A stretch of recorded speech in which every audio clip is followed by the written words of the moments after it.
Internacional presenta la palabra de Dios revelada proféticamente con fundamento apostólico a través de la doctora Emma de Sosa.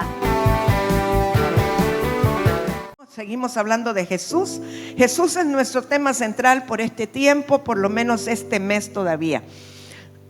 El domingo pasado hablamos de Jesús y el Espíritu Santo y sé que fuimos ministrados por el Espíritu Santo. Y hoy vamos a seguir hablando de Jesús y vamos a hablar de Jesús y el monte de la transfiguración.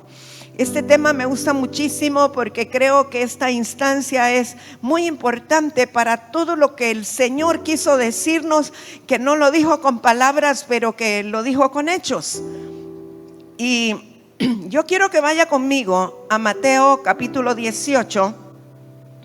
Vamos a leer unos cuantos versos y yo voy a leer el pasaje que habla de la transfiguración en tres de los evangelistas. Hay un solo evangelio, pero 4 evangelistas.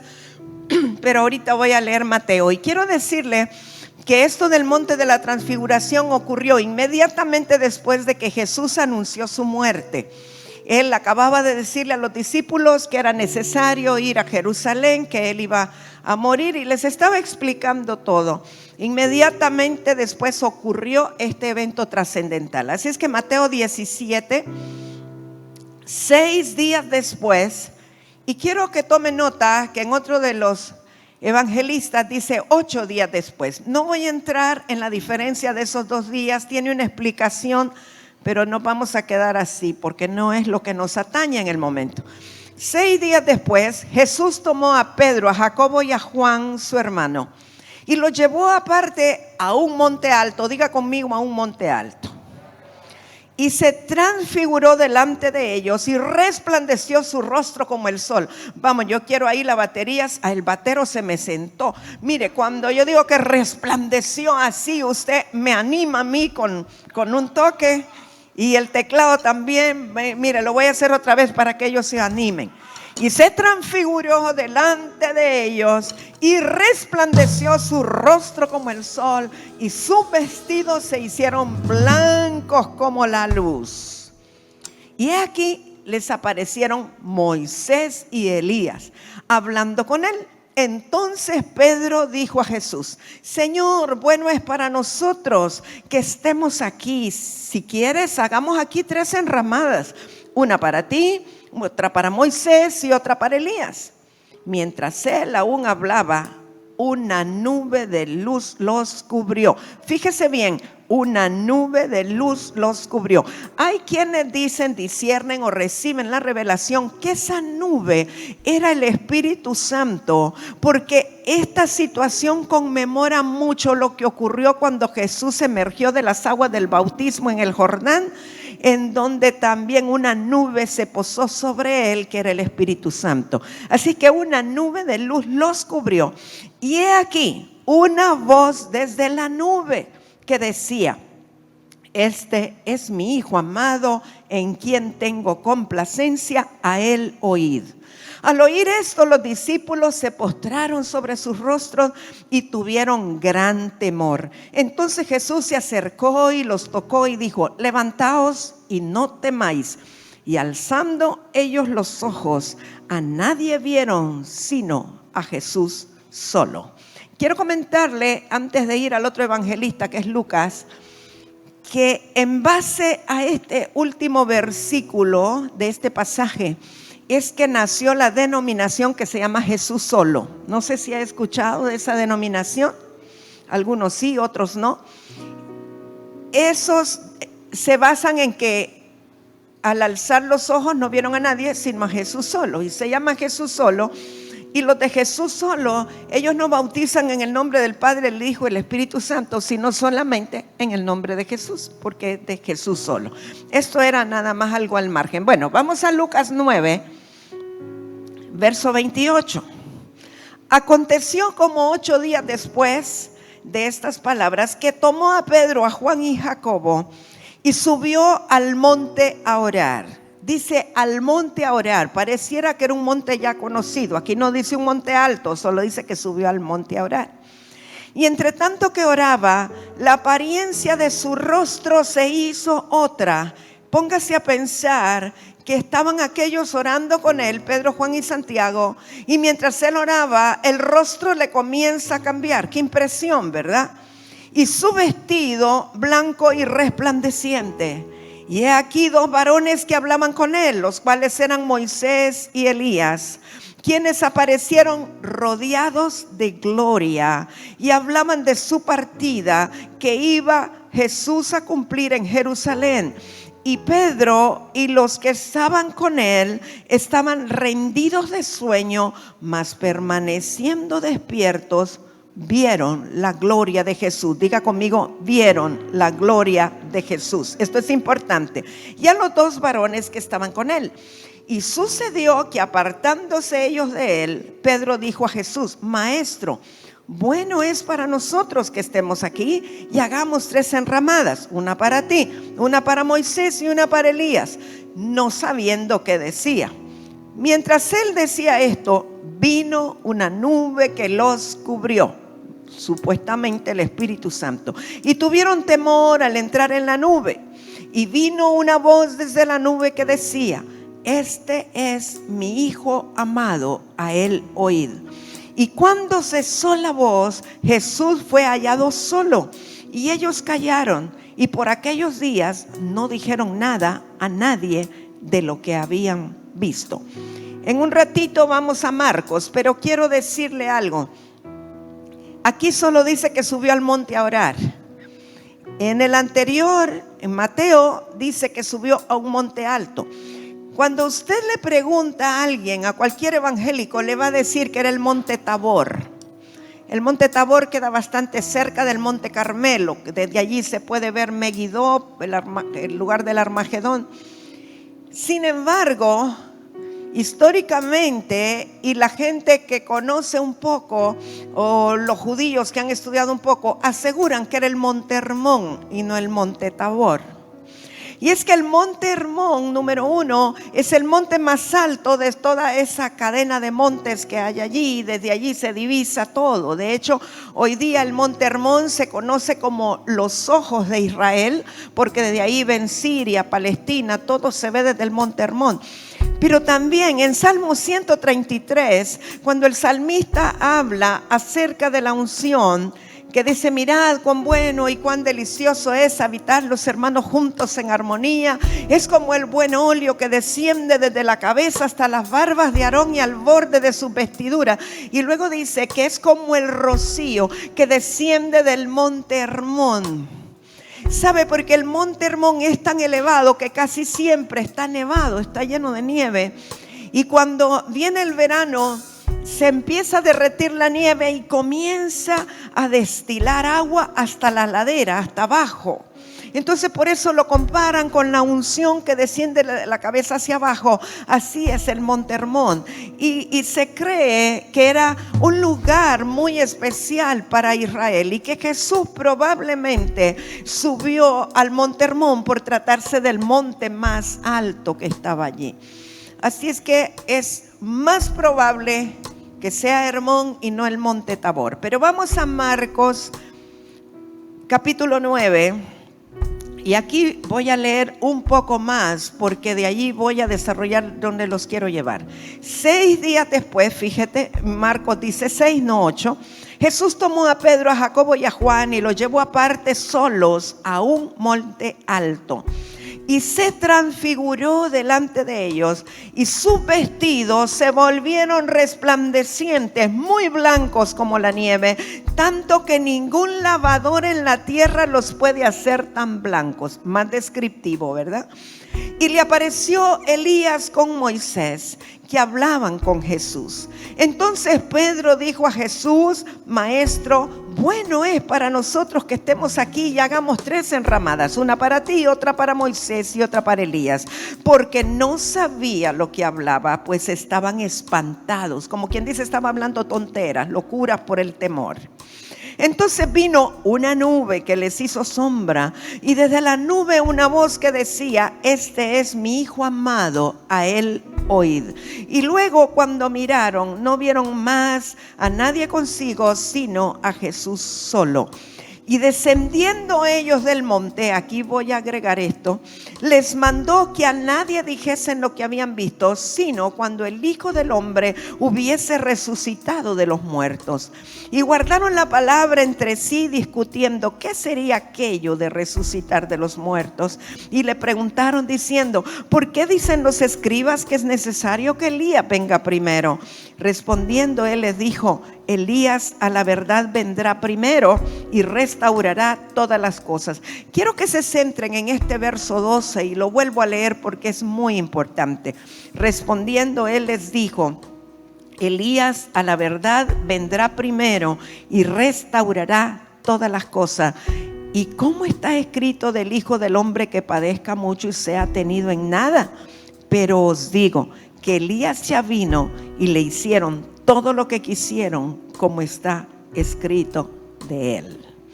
Quiero en primer lugar decirle que cuando la Escritura habla de que Jesús se transfiguró delante de ellos, quiere decir algo así como que se quitó el estuche humano. Vamos a decir que Jesús, como el Hijo de Dios, que vino, que descendió del cielo, tuvo que adoptar un estuche natural de carne y hueso para poder moverse con legalidad en el planeta Tierra. Pero en este momento que Él se transfiguró, que era un momento sumamente importante y por eso solo llevó a los 3. Usted sabe que Jesús tenía 3 círculos, ¿verdad? El círculo de los 70, que eran los que enviaba las misiones. El círculo de los 12, que es con los que tuvo la última cena, eran los discípulos con los cuales andaba haciendo milagros y andaba de un lado a otro. Y el círculo más íntimo de los 3, Pedro, Juan y Santiago, que eran los que les compartía las cosas más íntimas y las revelaciones más personales. Y fue a ellos que los llevó aquí al monte de la transfiguración. Y entonces cuando Él se transfigura, es como que les está diciendo: esta es mi verdadera naturaleza. Miren, así voy a ser cuando me quite el estuche terrestre, el estuche terrenal, el estuche de carne y hueso. Y eso que ocurrió, que empezó su rostro a resplandecer y sus ojos como llamas de fuego, y su vestimenta comenzó a ser de un blanco, ultra blanco, que ningún lavador lo puede dejar así. O sea, un blanco que nosotros no podemos producir, que no conocemos aquí en la tierra, porque era un blanco tan resplandeciente que tiene que ver con la gloria del Señor. Por eso dice que vieron la gloria de Jesús. O sea, aquí era un Jesús despojado de su humanidad, mostrando su gloria, mostrando cómo va a ser cuando Él venga con cuerpos glorificados. Y si usted va a Apocalipsis y ve la descripción del Cordero en ese último tiempo, usted verá que coincide con lo que pasó aquí en el monte de la transfiguración. Habla de un Jesús que ya tiene cuerpo glorificado, que sus ojos son como llamas de fuego, su lengua como espada aguda, sus trajes resplandecientes, etcétera. O sea que por un momento Jesús mostró su gloria, por un breve momento. Y Pedro decía, realmente lo que Pedro quería decir es: quisiera perpetuar este momento, quisiera que se queden aquí para siempre. Yo me imagino que cuando Pedro, Juan y Santiago antes leían las escrituras, leían la Torá, leían el Pentateuco y leían acerca del profeta Elías, ellos tienen que haber anhelado en algún momento haber conocido a Moisés y Elías.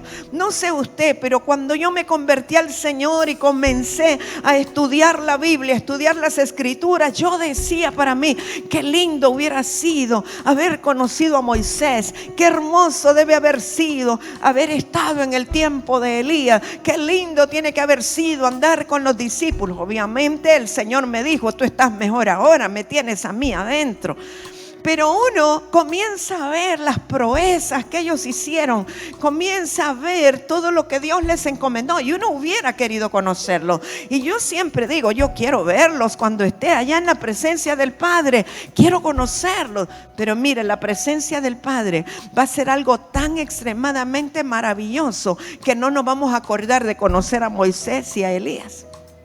Pero en ese momento Yo creo que Pedro dijo: ay, yo quisiera mantener esto para siempre, yo quisiera perpetuar este momento. Y le dice: Señor, bueno sería que hiciéramos 3 enramadas para que tú te quedes aquí, que no te dé el sol, que no te dé la lluvia, otra para Moisés, otra para Elías. Él no estaba diciendo enramadas para nosotros, él estaba diciendo enramadas para Jesús, para Elías y para Moisés, como para que ellos no fueran perturbados por nada y que aquel momento se pudiera perpetuar.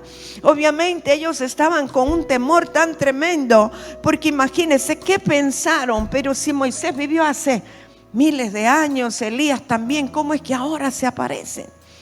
Ahora, ¿sabe que la Escritura no habla nada acerca de la muerte de Moisés? Hay muchos que piensan que Moisés no murió, sino que fue traspuesto. Y Elías obviamente sabemos que no murió. Llegó un carro de fuego y dice que vino un torbellino y desapareció. Y yo tiendo a pensar que Moisés no murió. ¿Por qué? Porque se pudieron proyectar en este momento a la par de Jesús. Si ellos hubiesen muerto, o si Moisés hubiese muerto, tendría que haber resucitado para poderse mostrar juntamente con Jesús. No sé si me está captando, pero bueno. El asunto es que nos preguntamos: ¿por qué Moisés y Elías? ¿Por qué precisamente Moisés y Elías? ¿Por qué no Eliseo? ¿Por qué no Josué, que es el que introdujo al pueblo a la tierra prometida? ¿Sabe? Porque Moisés representa totalmente la ley. Cuando usted piensa en la ley, usted piensa en la ley de Moisés o las tablas que Dios le entregó a Moisés. Y Elías es el representante icónico de los profetas o de lo profético.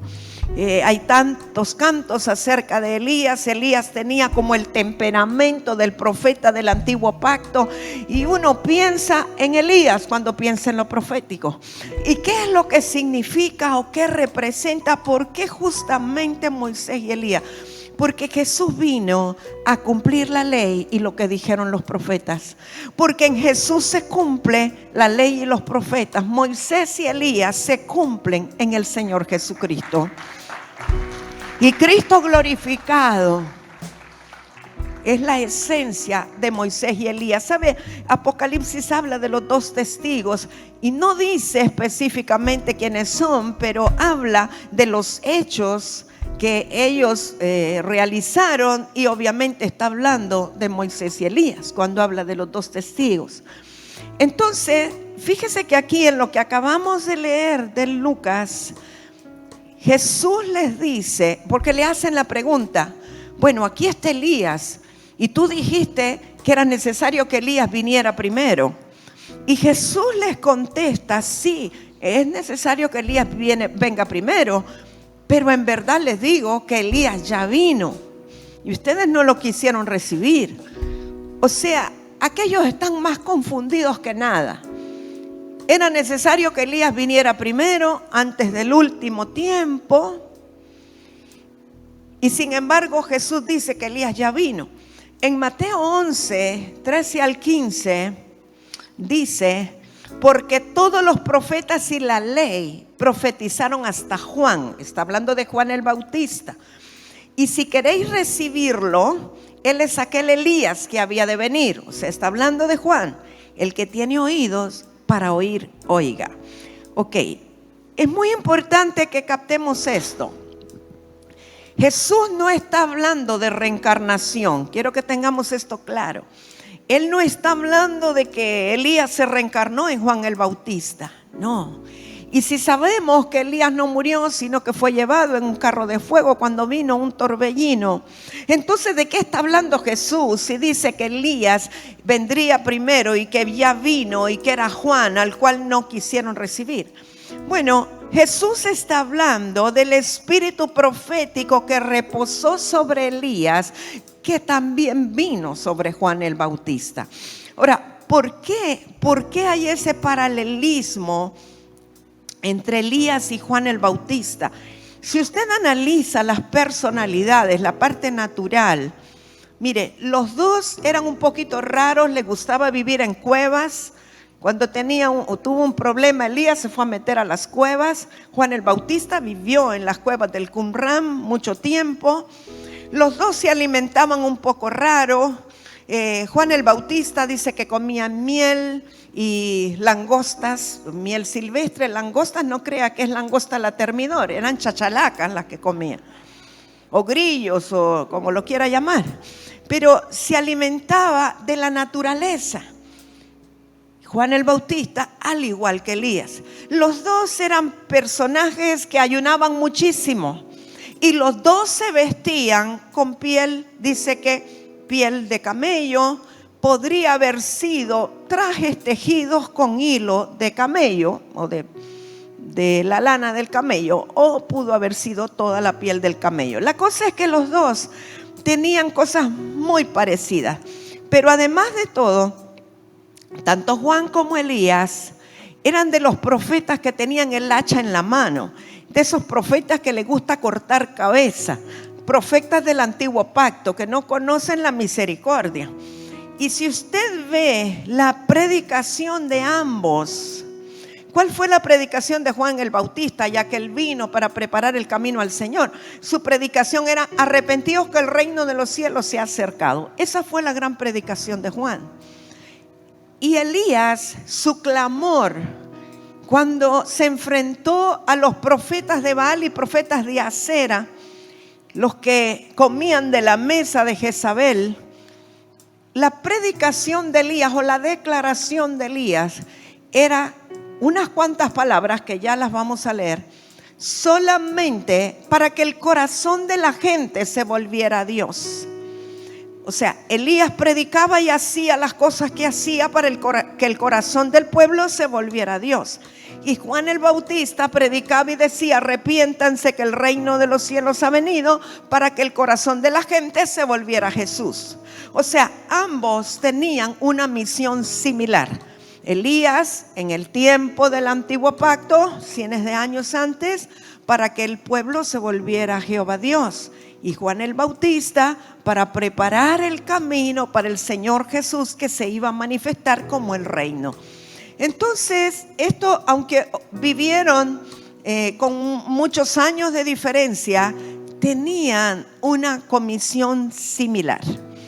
Quiere decir que el Espíritu Santo, que es profético, que reposó sobre el profeta Elías, es el mismo Espíritu Santo profético que reposó sobre el profeta Juan. Cabe decir que Juan el Bautista también era un profeta del antiguo pacto. El nuevo pacto comienza con la resurrección del Señor Jesucristo, la muerte y resurrección de Cristo. O sea, Juan murió o fue decapitado mucho antes de que Jesús muriera y resucitara. Por lo tanto, también Juan es del antiguo pacto. Ninguno de los dos es del nuevo pacto. Entonces, Jesús está hablando de que era necesario que el espíritu de Elías apareciera, o que Elías viniera primero, y que vino en la persona del profeta Juan, y que la gente no lo quiso recibir. Ahora, yo quiero lanzarle algo. Si Jesús había dicho, y Dios mismo había dicho, que era necesario que Elías viniera primero, antes del día de Jehová grande y terrible, pero el día de Jehová grande y terrible aún no ha venido, y ya lo vamos a leer eso en el profeta Malaquías. Entonces, ¿cómo es que Elías ya vino? Yo quiero decirle algo y déjelo ahí en suspenso mientras leemos más. Vino Elías, vino el espíritu de Elías sobre el profeta Juan, pero todavía está viniendo otra vez el espíritu profético que reposó sobre Elías y sobre Juan en un pueblo del nuevo pacto que está preparando el camino para la segunda venida del Señor. Ay, pero solo unos 4 se animaron. Yo espero que usted entienda lo que estamos diciendo. Lo que estamos diciendo es que hay un pueblo profético sobre el cual está reposando el espíritu profético que estuvo sobre Elías y estuvo sobre Juan el Bautista, que estamos empoderados y comisionados para preparar el camino al Señor, para que nuestra predicación haga que la gente vuelva su corazón al Padre. que la gente se arrepienta y se vuelva al Dios Todopoderoso, porque esa es la función del espíritu de Elías o el espíritu profético, hacer volver el corazón a Dios. ¿Sabe usted cómo conoce a un verdadero profeta de Dios? La mayoría me va a decir que se cumplan sus profecías. No, no es así. Y yo le digo, las profecías de Nostradamus se cumplen, pero eso no lo hace un profeta de Dios. Y hay profetas de verdad que sus profecías no se cumplen o no se han cumplido, porque las profecías no dependen, el cumplimiento no depende solo del profeta, sino que son condicionadas al que recibe la profecía. Pero usted conoce un verdadero profeta de Dios cuando su predicación, su declaración o su profecía hacen que el pueblo se vuelva más al corazón de Dios. Ese es un verdadero profeta, aunque solo le diga 4 palabras. Así lo reconoce usted. Entonces vaya conmigo a Malaquías capítulo 4, versos 4 y 5.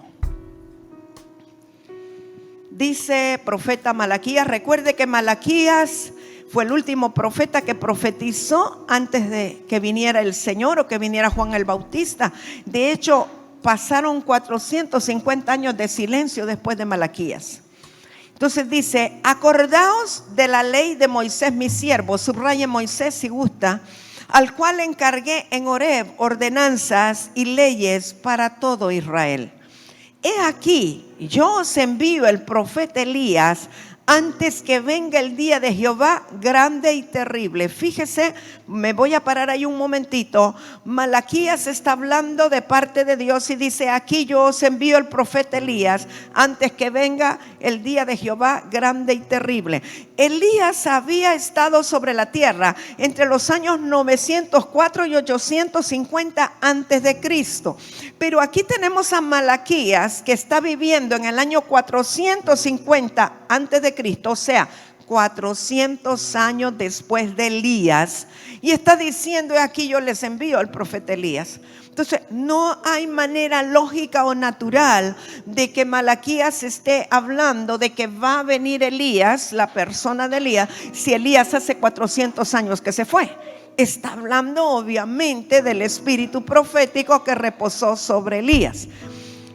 Y dice en el verso 5: antes que venga el día de Jehová grande y terrible. O sea que el cumplimiento en Juan el Bautista fue un cumplimiento parcial, y que falta el cumplimiento total antes del día de Jehová grande y terrible. ¿Me estoy dando a entender? Sí, porque aquí lo dice claramente el profeta Malaquías. Aquí no se está refiriendo al profeta Juan, porque no diría antes que venga el día de Jehová grande y terrible, hubiera dicho antes que venga el Salvador del mundo. Aquí está hablando de una profecía que no se cumplió todavía a través de Juan, sino que está por cumplirse antes del día de Jehová grande y terrible. Ahora, ¿qué es lo que va a hacer el espíritu de Elías, o el que reposó sobre el profeta Elías? Verso 6: él hará volver el corazón de los padres hacia los hijos, y el corazón de los hijos hacia los padres. Y miren lo que dice el Señor: no sea que yo venga y hiera la tierra con maldición. Está hablando del corazón de los padres hacia los hijos y los hijos hacia los padres. Ahora, podríamos tomarlo como algo textual que se refiere solamente a los padres biológicos, a los hijos biológicos, pero no lo es. No se refiere solo a padres e hijos biológicos. ¿Cómo lo sé? Porque si nosotros nos vamos 400 años atrás, y vaya conmigo a Primera de Reyes 18, espero me esté siguiendo el hilo, y vamos a leer solo 2 versículos, y vemos cuál era el clamor del profeta Elías. Cómo era que él pedía que se volviera el corazón de los hijos a los padres, de lo cual está mencionando 400 años después Malaquías. Mire, Primera de Reyes 18:36. Cuando llegó la hora de ofrecerse el holocausto, está hablando del holocausto que presentaron los profetas de Baal y el profeta Elías. Se acercó el profeta Elías y dijo: Jehová, Dios de Abraham, de Isaac y de Israel, sea hoy manifiesto que tú eres Dios en Israel y que yo soy tu siervo y que por mandato tuyo he hecho todas estas cosas. Verso 37. Respóndeme, Jehová, respóndeme, para que conozca este pueblo que tú, oh Jehová, eres el Dios. Y mira lo que dice: y que tú vuelves a ti el corazón de ellos. Aleluya.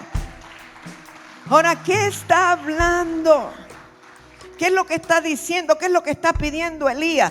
Tú, Señor, vuelves a ti el corazón del pueblo de Israel. O sea, Dios es el que provoca que la gente se vuelva a Jehová. O sea, que los hijos se vuelvan al Padre Dios. Cuando nosotros no conocíamos a Jesús, éramos hijos pródigos. Veníamos de Dios, pero no lo sabíamos. Teníamos una casa espiritual celestial, pero no lo sabíamos. Pero un día, cuando el Espíritu Santo nos tocó, volvimos a casa, estamos en la casa del Padre, habitamos en la casa del Padre. El Padre hizo que se volviera nuestro corazón al corazón de Dios. Que nuestro corazón se volviera a Él y lo reconociéramos como papá y comenzáramos a operar y a caminar como hijos. Mire, en este tiempo se ha enseñado mucho acerca de la paternidad ministerial y espiritual, y yo estoy de acuerdo con ello y yo lo enseño. Pero nadie puede tener una sana paternidad espiritual y ministerial si no ha tenido la revelación de la paternidad de Dios. Nadie. Aunque el ministro le llame hijo y aunque el hijo le llame papá, no puede. Si no sabe quién lo engendró espiritualmente, si no tuvo la revelación de la paternidad de Dios, si su corazón no se ha vuelto al corazón del Padre, no hay manera, no hay forma de poder operar sanamente en el planeta Tierra haciendo la obra para la cual Dios nos comisionó. O sea, el primer requisito es: Dios es mi Padre y yo soy su hijo. No se puede de otra forma. Porque si eres hijo, también eres heredero. Y puedes hacer uso de toda la herencia y todo el legado que el Señor te dejó. Pero de nada sirve que diga: ay, mi padre es el apóstol tal, mi madre es el apóstol tal, si no sabes que Dios es tu Padre. De nada sirve. Entonces Elías está clamando por un tiempo especial en donde el corazón de Israel y el corazón del pueblo se vuelva a Dios como Padre, que los hijos se vuelvan al Padre. Entonces, ¿de qué está hablando Malaquías? Está hablando de un tiempo de restauración donde podamos reconocer que Dios es nuestro Padre. Y está hablando de padres ministeriales, claro que sí, porque dice que el volver el corazón de los padres a los hijos, claro que sí está hablando de eso también, pero en primer lugar está hablando de que reconozcamos la paternidad de Dios en nuestra vida. El libro de los Hechos nos habla de la restauración de todas las cosas. Usted recuerda en una de las lecturas que hicimos acerca del monte de la transfiguración, que dice que Él enviará a Elías y Él restaurará todas las cosas. ¿Sí se acuerda? ¿O lo leemos otra vez? Vamos a ver cuál de ellos fue. Ok, Marcos capítulo 9, verso 12, que yo le dije, recuerde este verso. Respondiendo, Él les dijo: Elías a la verdad vendrá primero y restaurará todas las cosas. Subraye donde dice restaurará todas las cosas. O sea, lo que Jesús estaba diciendo en el monte de la transfiguración es: el espíritu profético va a venir primero, antes que nada, porque eso es lo que restaurará todas las cosas. Solo pastora Rosita está de acuerdo conmigo. Gracias, Rosy. O sea, una de las marcas del ministerio profético y de la unción profética es que donde quiera que pasa, deja restauración. Si viene un profeta a la casa y lo que le deja es un merequendeo y un arroz con chancho, ese no era profeta. Aunque le haya dado el número de identidad y le haya dicho en qué año nació y no importa. El espíritu profético lo que hace, su función y su asignación es restaurar todas las cosas. Que cuando uno llega a un lugar y hay desorden, viene la restauración. O sea, el Señor está diciendo que antes que todo y antes del fin, Él va a enviar al espíritu profético que reposó sobre Elías y que reposó sobre Juan el Bautista para restaurar todas las cosas y preparar el camino para que el Señor venga otra vez. Porque el Señor va a venir como la cereza del pastel cuando estén restauradas todas las cosas. Y Él es el tema culminante de la restauración. Él va a venir por su iglesia cuando todo ya esté siendo restaurado. Pero primero envía al espíritu profético para restaurar todas las cosas. Vaya conmigo al libro de los Hechos, capítulo 3. Una de las escrituras que más me emociona, me gusta toda la palabra, obviamente, toda la escritura, pero hay ciertas cosas que me atrapan más. Hechos 3:18. Yo le insto a que cuando usted vaya a casa lea todo el capítulo 3 desde el inicio. Aquí en Hechos 3 es cuando entraron Pedro y Juan al templo de la Hermosa y estaba aquel paralítico, etcétera. Y entonces Pedro comienza a contar la experiencia que tuvo con Jesús. Pero verso 18 dice: pero Dios ha cumplido así lo que había antes anunciado por boca de todos sus profetas, que su Cristo había de padecer. Así que, fíjese lo que dice Pedro. Dios ya ha anunciado que Cristo tenía que padecer. ¿Para qué? Para que nosotros procediéramos al arrepentimiento y que el reino viniera a nuestro corazón. Entonces, verso 19, así que arrepentíos y convertíos para que sean borrados vuestros pecados, para que vengan de la presencia del Señor tiempos de refrigerio. Me paro ahí un momentito y ya voy a seguir al verso 20. Fíjese que dice arrepentíos y convertíos. No es lo mismo estar arrepentido que estar convertido. Y uno de los grandes problemas en la iglesia del Señor es que la mayoría de la gente está arrepentida pero no está convertida. O sea, es un proceso dual. Yo me tengo que arrepentir para poderme convertir. Nadie se puede convertir si no se ha arrepentido de su vieja naturaleza. Pero uno se arrepiente, bajo la unción todos nos arrepentimos. Cuando la unción está fluyendo, el Espíritu Santo está allí trayendo revelación, convicción, nos arrepentimos. Ay, Señor, si yo hubiera sabido, si yo te hubiera conocido, perdóname, Señor. Y uno entra en aquello. Pero de allí, para convertirte, hace falta una decisión voluntaria de un cambio de dirección. Porque convertirte tiene que ver con que tú ibas caminando para un lugar y de pronto te dicen conversión derecha y cambias de dirección. Esa es la conversión. Ya no sigo haciendo aquello que hacía, ya no sigo moviéndome en aquello que me movía, sino que por cuanto me arrepentí, ahora quiero convertirme a la naturaleza de Cristo. Ya no sigo con Adán, ya no sigo dándole gusto a mi carne, dándole gusto a mi yo, a mi alma, sino que ahora yo cambio de dirección para agradar a Cristo, para parecerme a Cristo, para que Cristo sea visto en mí. Por eso el apóstol Pedro dice, así que arrepentíos y convertíos para que sean borrados vuestros pecados y vengan de la presencia del Señor tiempo de refrigerio. Y yo entiendo que la semántica está un poco mal allí, que debería de ser Arrepentíos para que sean borrados vuestros pecados y convertíos para que vengan de la presencia del Señor tiempos de refrigerio. Porque cuando tú te conviertes es cuando realmente puedes disfrutar la presencia de Dios en tu vida. Solo arrepentido no lo puedes disfrutar. Solo arrepentido estás llorando, te sientes mal, te sientes maltrecho, te sientes culpable.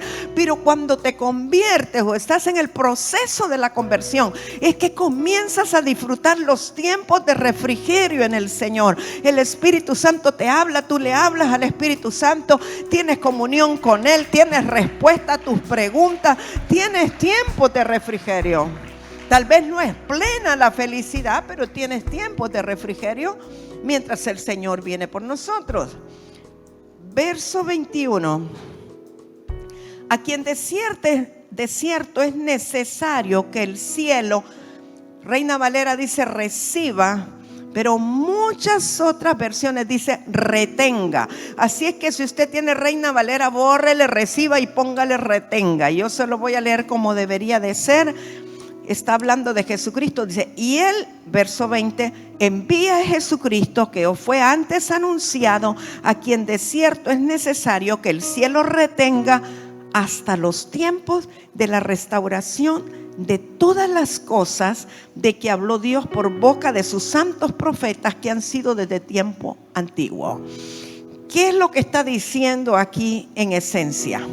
Bueno, por cuanto Jesús murió, se sacrificó y resucitó, es necesario que ustedes se arrepientan y se conviertan a la naturaleza de Cristo para que tengan esos tiempos de refrigerio y que entonces el Padre envíe otra vez al Señor Jesucristo, otra vez, porque estamos en Hechos capítulo 3, ya Jesús ascendió en Hechos 2, 1 y 8. Y el Espíritu Santo ya vino. Entonces no está hablando de que envía el Espíritu Santo, porque en Hechos 2:4 ya vino el Espíritu Santo. Estamos en Hechos 3. No está hablando de la primera venida de Jesús, no está hablando de la venida del Espíritu Santo, está hablando de la segunda venida de Jesús. Entonces conviértanse para que entonces el Padre envíe al Señor Jesucristo otra vez, a quien es necesario que ahorita esté retenido en los cielos, o que el cielo lo retenga, o que el Padre lo retenga, hasta el tiempo de la restauración de todas las cosas de las cuales Él habló por boca de sus profetas. O sea, Jesús está deseoso de venir. Él quiere venir por su iglesia.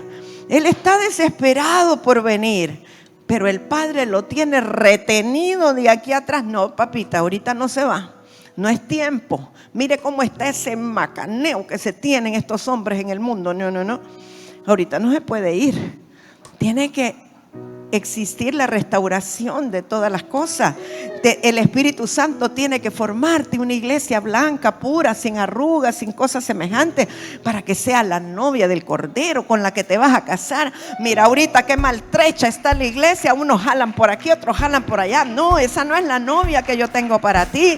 O sea, el Padre lo tiene retenido, no lo deja venir todavía, hasta el tiempo de la restauración de todas las cosas. ¿Y quiénes van a restaurar todas las cosas? Pues ahí dice que el espíritu profético o el espíritu de Elías es el que va a restaurar todas las cosas para que Cristo venga. Por eso amo lo profético verdadero, lo genuino. Por eso soy una pregonera de lo profético. Porque de nada sirve evangelismo sin lo profético, de nada sirve lo apostólico sin lo profético, de nada sirve lo pastoral sin lo profético, de nada sirve lo magisterial sin lo profético, porque lo profético genuino es lo que restaura, es lo que prepara para que Cristo venga otra vez. Necesitamos entender lo que significa, obviamente, lo genuinamente profético. Y no podemos hablar del espíritu de Elías sin hablar del Espíritu Santo. No podemos hablar de lo profético ignorando al Espíritu Santo. El Espíritu Santo es la esencia de lo profético. No hay profético sin Espíritu Santo. Por eso necesitamos llenarnos del Espíritu Santo, impregnarnos del Espíritu Santo. Profeta Mario decía, esta es una casa de revelación, aquí hay muchas visiones y revelaciones. Yo lo creo. por causa del Espíritu Santo que está en nosotros y por causa del manto que cubre la casa y la unción que se mueve. Yo sé que es así. Ahora yo quiero que veamos o que leamos lo que dijo el apóstol Pedro, ya maduro, ya después que Cristo resucitó, ascendió, y el apóstol Pedro está escribiendo las cartas. Y vaya conmigo a 2 de Pedro capítulo 1. Acuérdese que Pedro, Juan y Santiago estuvieron con Jesús en el monte de la transfiguración. Y aquí en esta segunda carta Pedro está comentando acerca de lo que vieron y oyeron en el monte de la transfiguración. No me he alejado del monte de la transfiguración. Estoy en el mismo tema. Lo que pasa es que le abrí una ventana, otra ventana, pero ya la vamos a cerrar, no se preocupe. Segunda de Pedro capítulo 1, vamos a leer versos 16 al 19. Dice Pedro: porque no os hemos dado a conocer el poder y la venida de nuestro Señor Jesucristo siguiendo fábulas artificiosas, sino como habiendo visto con nuestros propios ojos su majestad.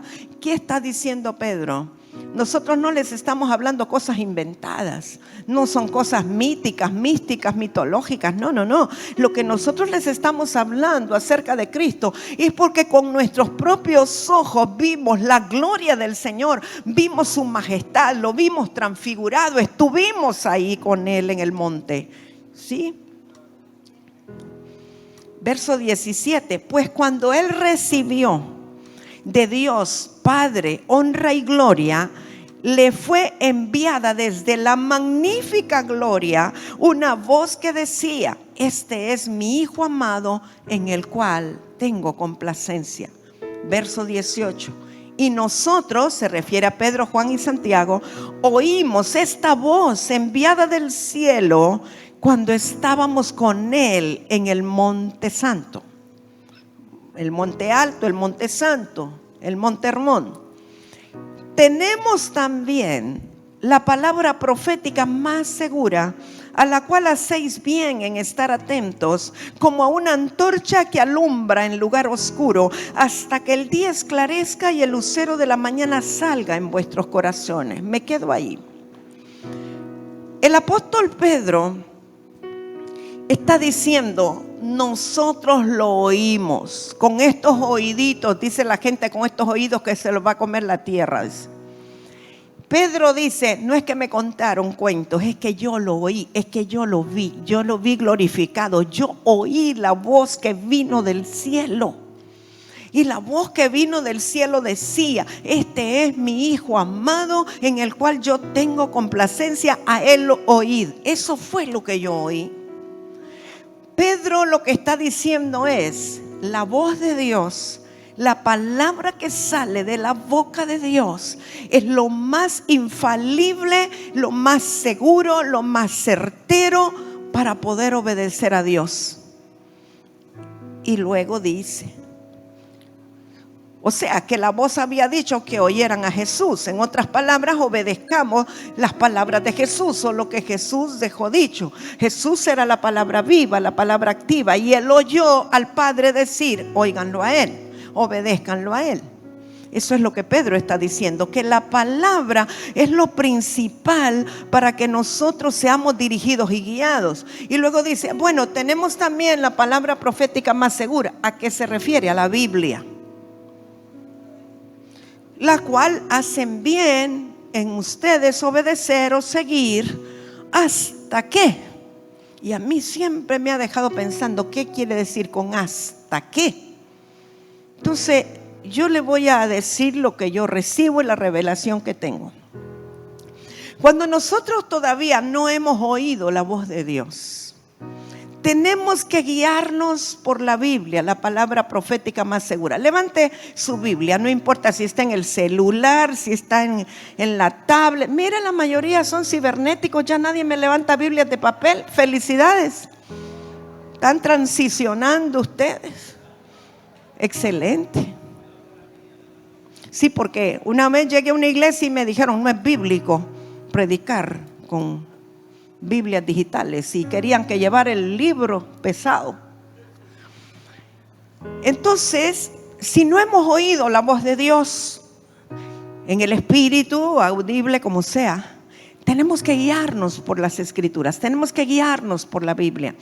La Biblia dice lo que usted debe hacer y lo que no debe hacer. La Biblia tiene consejos para cómo resolver un problema, cuando el vecino le quiere robar el terreno, cuando le mató una vaca. La Biblia tiene consejos de cómo construir una letrina, cómo hacer una casa. Lo dice todo. Así es que usted tiene que seguir lo que dice ahí.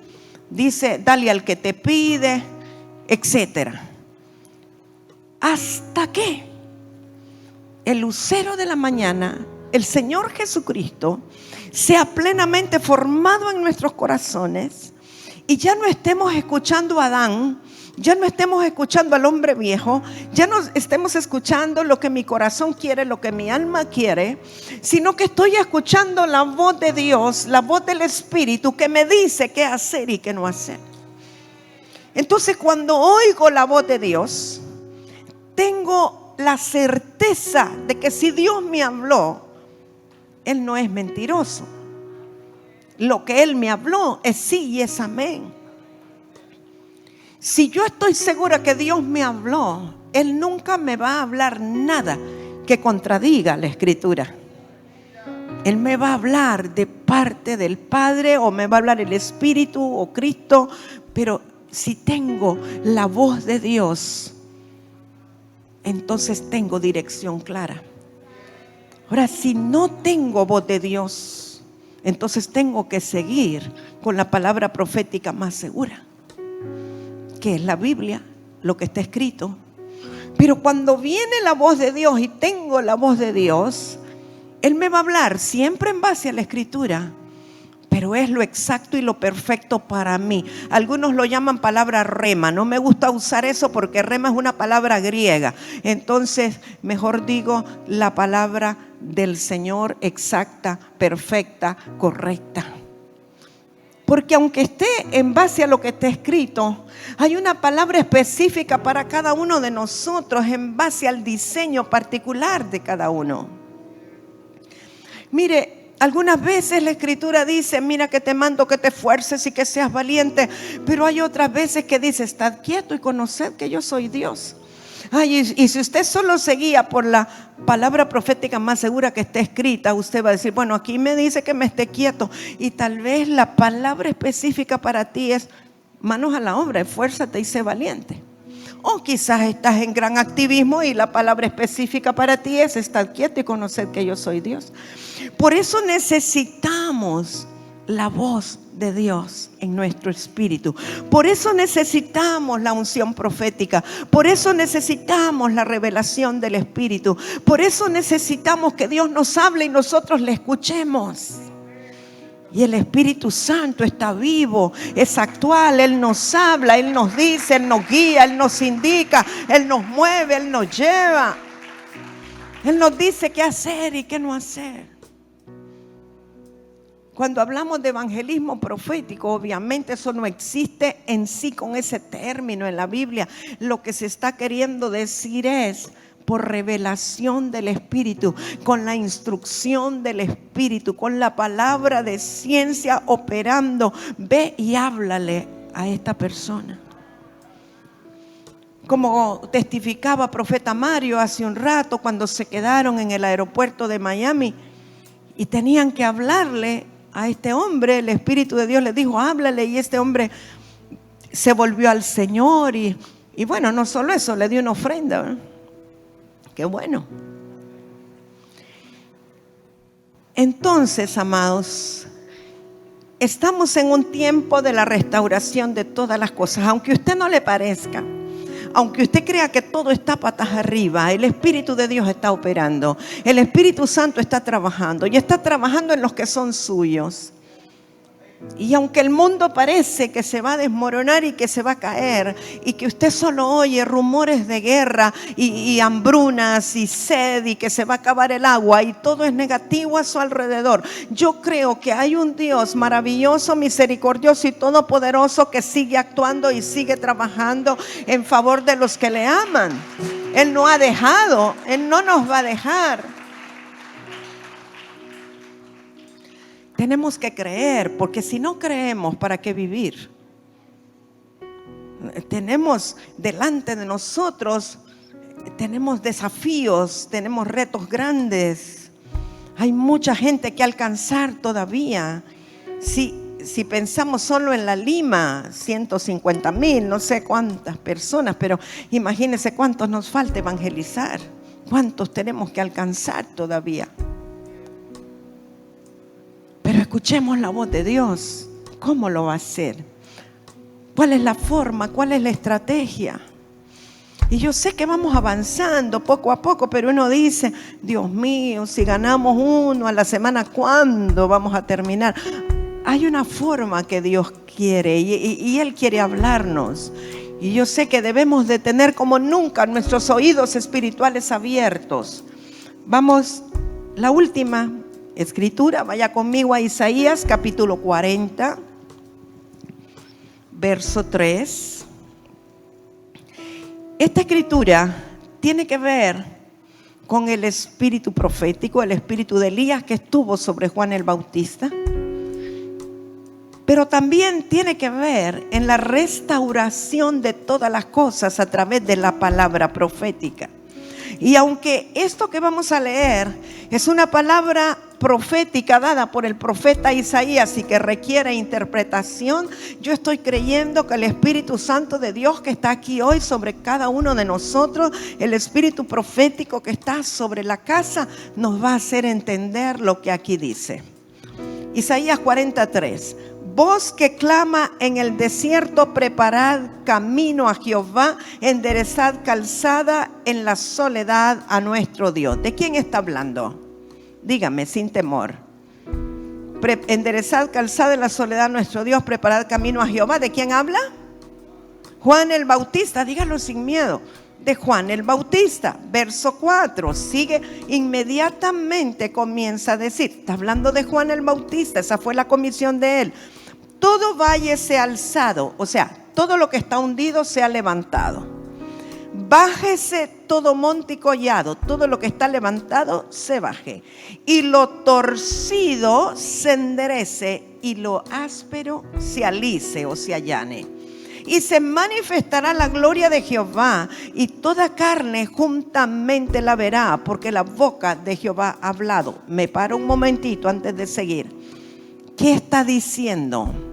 Que cuando se restauren todas las cosas, que cuando se levante lo que está hundido y se baje lo que está levantado, cuando se enderece lo que está torcido y se alice lo que está muy áspero, entonces se va a manifestar la gloria de Jehová. ¿Quién es la gloria de Jehová? Dígalo sin temor, Cristo.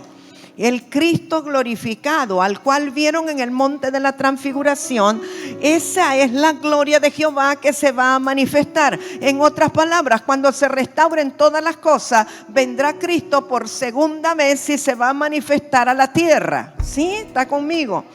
Sí, sigamos entonces. ¿Y por qué dice? Porque la boca de Jehová lo ha hablado. Esa es la voz que no miente. Verso 6.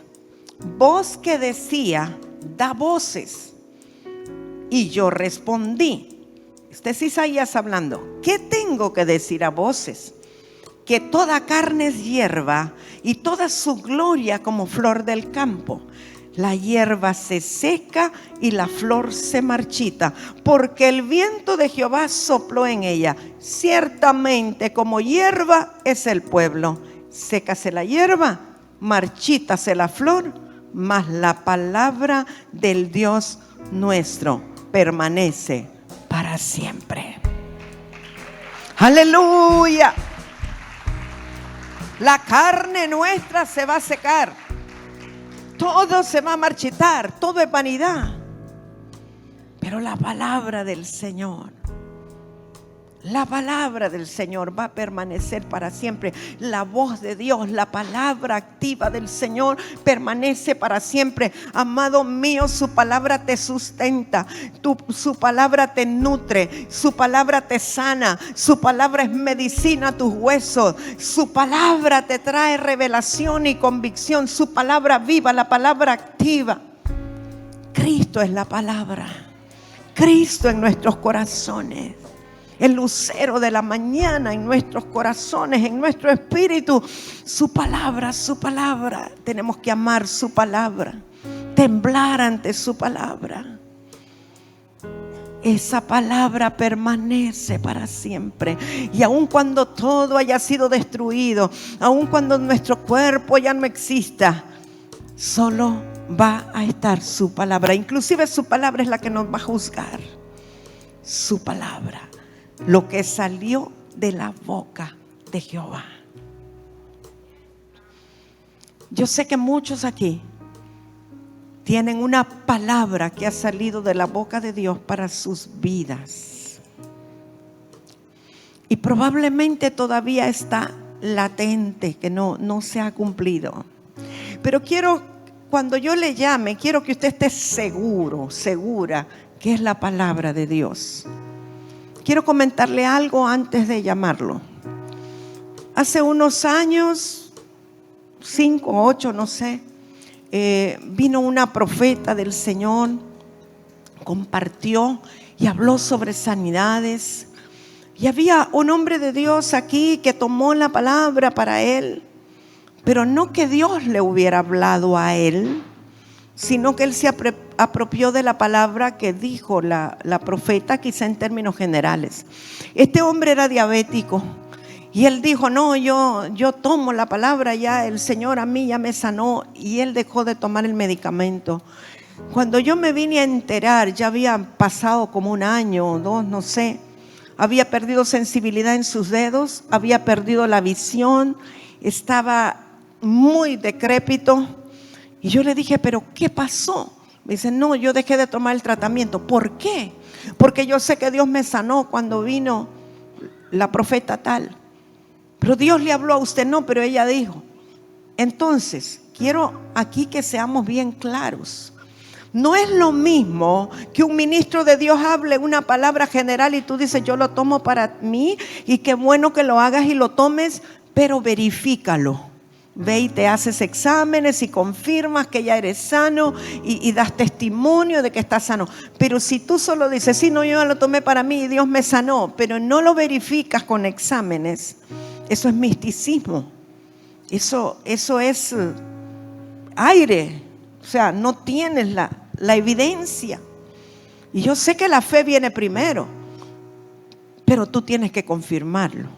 Entonces, yo quiero llamar aquí a aquellas personas que tienen una palabra de la boca de Dios que se la dio personalmente a usted, no a través de un profeta. Dios le habló a usted. Particularmente estoy recibiendo acerca de la salvación de su familia o de miembros cercanos de su familia.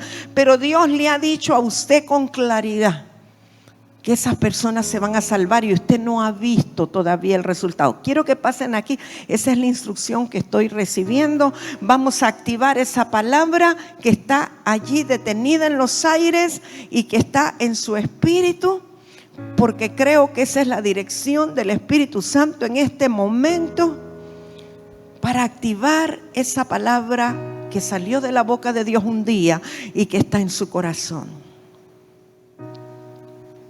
Y yo misma me paro aquí por una palabra que Dios me habló en directo sobre la salvación de mi familia, de toda ella. Gracias, Padre. Gracias. Que no sea algo emocional. Obviamente yo sé que está la promesa sobre todos nosotros de que Si servimos al Señor, toda nuestra casa se va a salvar, eso yo lo sé. Pero estoy hablando de que el cumplimiento viene ya, viene pronto, viene ahora. Es lo que estoy oyendo de parte de Dios. El cumplimiento viene, pero la palabra que usted oyó ha estado detenida, ha estado en el aire, ha estado allí circulando. Vamos a creer hoy. Comience a hablar otras lenguas, comience a hablar las lenguas del Espíritu para activar el depósito, para activar esa palabra que está dentro de usted y el cumplimiento de ella. Y caramaiso barrama mamamamaise, que remeiso kirararararaiso, y amaiso barrama mamamamaiso para papapapaise que rebebebebeiso.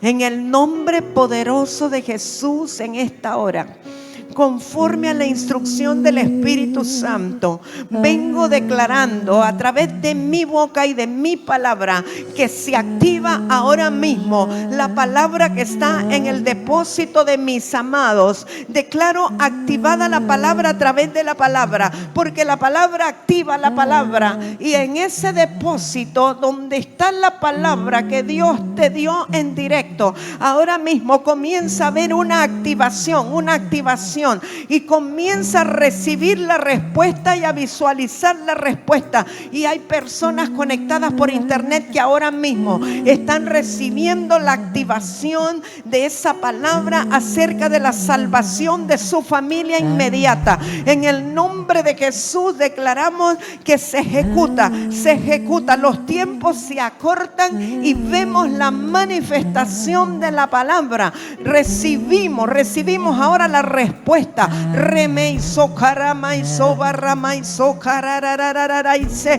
Tiempo de salvación. Se desata un manto de salvación sobre la casa de mis amados y sobre toda la casa. Manto de salvación se activa en el nombre de Jesús. Tiempo de liberación es activado ahora mismo por la palabra, la palabra activa, la palabra. Vamos, pónganse todos en pie. Comiencen a orar en otras lenguas. Comience usted a orar en otras lenguas pensando en la salvación de todos aquellos que están en su casa. Y si toda su casa ya es salva, comience a declarar por la salvación de la ciudad o del resto de los vecinos de ahí la colonia, los barrios donde vive. Sigan orando ustedes aquí adelante. Declaramos que serán las primicias. Remeiso va. Declaramos la restauración de todas las cosas a través del espíritu profético, el espíritu de Elías que reposa sobre nosotros, sobre la casa. Todas las cosas son restauradas y comienza con la salvación, con la liberación de las almas en el nombre de Jesús. Y procedemos nosotros a decirle al Señor: quiero convertirme, no solo arrepentirme, quiero convertirme, quiero comenzar a dar pasos en otra dirección para convertirme a la naturaleza de Cristo en el nombre de Jesús. Vamos, dígaselo al Señor. Ramaiso barabababababababababaiso y maramamamamaiso. Gracias, Espíritu Santo. Gracias, maravilloso Espíritu Santo. Gracias. Sígale dando gracias al Señor, profeta Mario. Sígale dando gracias al Señor. Aleluya.